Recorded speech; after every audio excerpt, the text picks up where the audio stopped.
All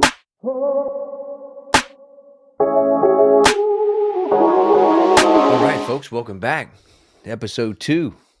This is where you start, no matter how far off track you are. So, I think that's a very fitting name for this episode. It's kind of starting point for you guys. Definitely was a starting point for myself. So, I hope you enjoy it. Again, title, I don't care how far off track you are, this is where you start. Because I was off track too. I mean, I wasn't ever on track originally. And I'm not talking about physical discipline, spiritually, mentally, morally. I wasn't where I needed to be. But even in that state, I found a foothold. And it started with the gym. There was a time in my life when I wasn't at all like I am today. The mentality that I have, the drive, the worldview, it took time to develop. I knew what I was doing wasn't working and wanted something different for myself. Probably a majority of the time, it was for vanity, honestly. Faith was always somewhere in me, as I claimed to be saved years ago as a child, but I wasn't walking it out. I was going out drinking, caught up in lust, and living without a real direction. Unrepentant sin was, I guess, normal. I wasn't as serious about anything in my life at the time as I should be. I still believed in God, but I wasn't submitted. I wasn't disciplined. I wasn't leading myself to be a better person or a better version of myself. It definitely wasn't leading anyone else. I was a horrible example of what a man should be. But the change didn't all come at once. It took years to develop. Looking back, though, there was one thing that really was the turning point in my life. It started showing up when I started showing up to the gym. As a matter of fact, I was lucky enough to have a mentor for the early years of my going to the gym. My old boss, he and I were talking, and I mentioned I had just started going. He offered me an opportunity, one that I'm so glad I took advantage of. He told me, if you can hang with me at the gym for 1 month, I'll pay for your first month gym membership. I'm so glad he offered that to me. It changed my life tremendously. This was the first place that I really committed to being consistent with anything. It's a one thing to tell yourself that I'm going to be at the gym tomorrow at 5 a.m., but it's another thing to have another man waiting on you early, sitting there at 5 a.m. as well. Not only that, then I'd have to go later on to work, look him in the eye, and come up with some reason why I didn't make it. Much easier to tell yourself whatever to not go, to not do this thing or not do that thing, especially the gym, especially those days that are hard. But I'll be forever grateful for that opportunity, for accountability. Men need that, one another, to hold us accountable when we can't hold ourselves accountable. Now, don't get me wrong. There are plenty of days that I skipped. I mean, if you've ever been to the gym early on, leg days are certainly easier days to make an excuse than others. Even still, I stuck it out. He and I worked out together for about 4 years or so. Having a gym partner is very helpful, but not a necessity. But if a mentor or someone that knows more than you in an area of life is offering you essentially a lifeline, take it. You may not get it again. These things can be done by yourself, but certainly easier when somebody that's been through it can show you the ropes. I don't have someone there with me every morning now, yet I have myself to answer to. Staying committed to the gym, even for vain reasons, for looks only, still changed something. What I love about the gym is seeing results, saying, I can't do this today, but in a month, I'll be able to, and then seeing it happen, setting a goal and crushing it. If I don't hit the goal, it's because of me, nobody else. I didn't eat enough food. I didn't hit my protein. I didn't train hard enough. I didn't sleep enough. Didn't drink enough water, so on. These are measurable, trackable variables that impact my results. I love it. The more that I dug in and committed, the better my results were. Even today, minor changes. Sometimes you get off, you just get back on. You can see the results. That act of commitment, though, the act of showing up, getting up at 4:45 a.m. for years, almost every morning, and pushing myself physically, bled into everything else in my life. I started to notice drinking heavily on the weekends really affected my performance on Monday. Same with cigarettes. As a matter of fact, I used to smoke a pack a day for over 10 years. Praise God that that changed. Once I started going to the gym, I quit smoking at work and only smoked on the weekends. When I drank, it was still okay. After seeing that set me back so much in the gym, I pretty much quit drinking altogether, except for special occasions. Then maybe a cigarette then. After a while of this, I saw an improvement. I saw an improvement in other areas of my life, especially at work. Setting goals and hitting them became more of a real thing. I didn't always hit them, and even though I would understand that the gym was a place that was all on me, if I didn't, it took time to make that connection with my entire life. Years, actually. At work, I would still be the victim of it's just slow right now. Not enough leads, not enough good leads, or something else happened. When in reality,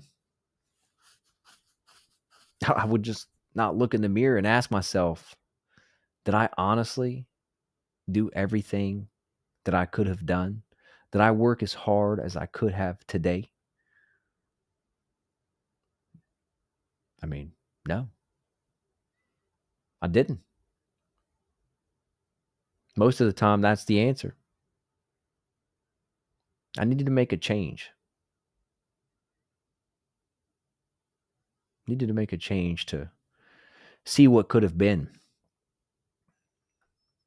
But I noticed once I started doing those things, stuff became easier. I was the fault. My work, my training, the lack of commitment to myself, blaming others, excuses. Those are the problems. It was me. Even when it's slow, somebody's still performing. So I would work harder, change something, and see different results instead of blaming something else. It wasn't until about 4 years ago that I got serious about the church, though, or maybe 8 years ago when I got married. That's when the shift really began. I remember writing my vows to my wife. I vowed to her to grow in family and in faith.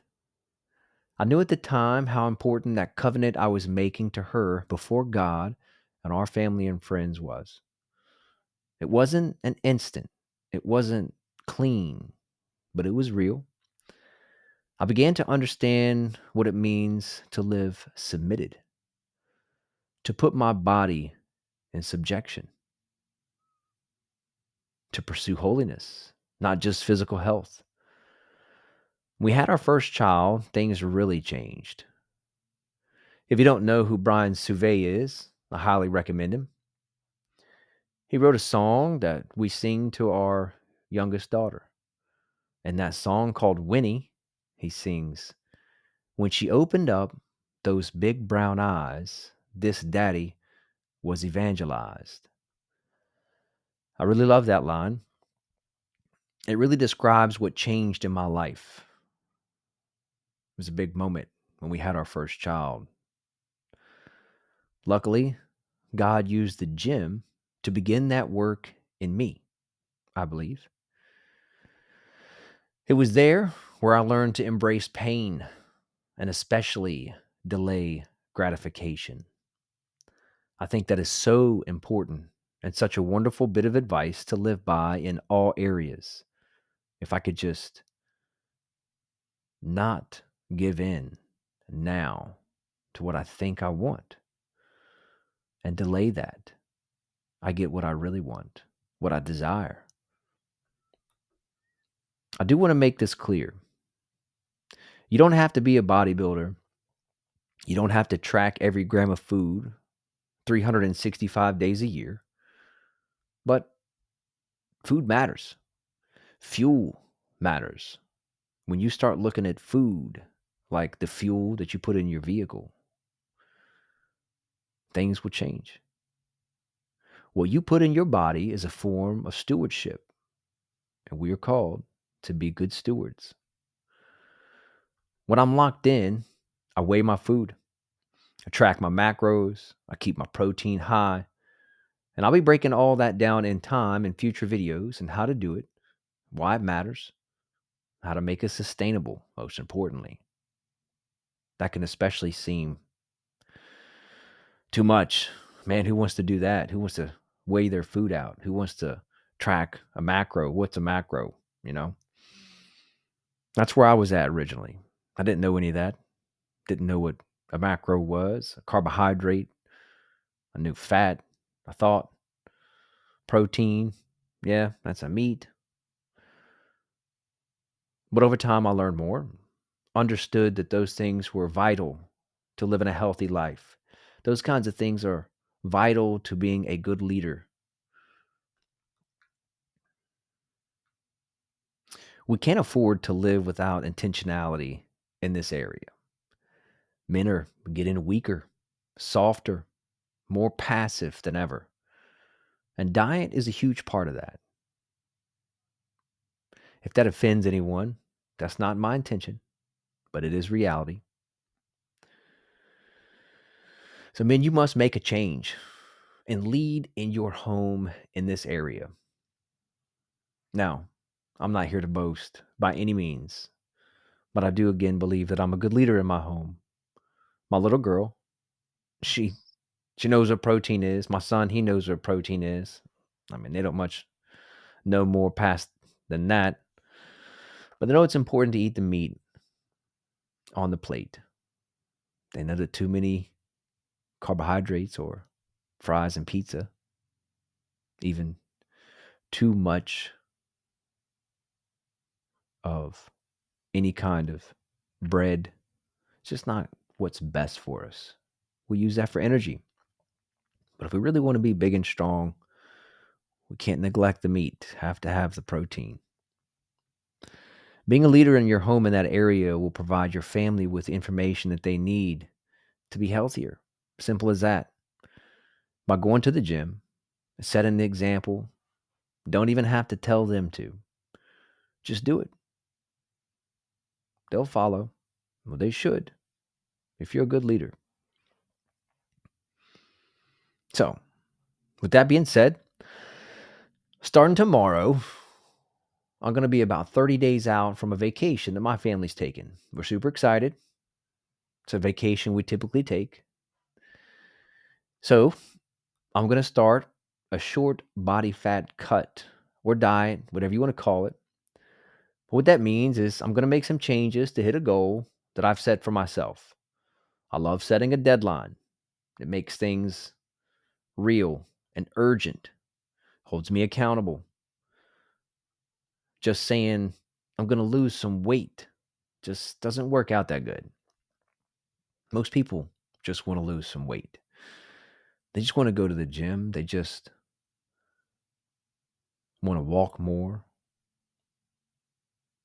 I know. But you really have to commit to it. You have to make a change. You got to make a decision. Like the previous episode, when you really want it, you will. So a deadline, again, has always helped me make it real. It gives me a real reason to be dialed in. It's something every man needs, not a random someday goal, but a timeline and a commitment. So if you're in a place where you know you need a change, start here. Start with structure. Start with the gym. It doesn't have to be the gym. If you have enough equipment in the garage or want to run, start there. But the gym is a great place. Don't be intimidated. People are all there for the same reasons. They want to look good, feel good, be healthier. So, track what you eat. You don't have to weigh it out. You don't have to be crazy with it. But just notice, when I eat this, is it serving my body? Am I its master? Or is it mine? Do I serve it? Or is it serving me? Be a man. Learn about this stuff. Your family needs it. There are plenty of videos out there. Start with showing up, even when it's inconvenient. Discipline your body. It will spill into your spirit, into your family, into your leadership. I'm living proof of that. This is where I started. For reference, I'm only trying to lose 7 pounds. It's just over 1.5 pounds a week. Nice and slow, nothing crazy. I currently weigh 186 pounds, and I'm shooting to hit 179. So, whatever your goal is that you set, stick to it. And don't set something crazy. Set something that might seem just a tad out of reach, but something that if you really try hard enough, you can hit it. And you'll feel really good about it, and it will build into momentum for the next one. So, I'll be posting more on macros, workouts, food, and even mindset over the next few weeks as we get down to the deadline. But remember this: discipline is the path, and Christ is always the foundation. And your family needs you strong. Until next time, stay faithful, stay fit, and lead with grace.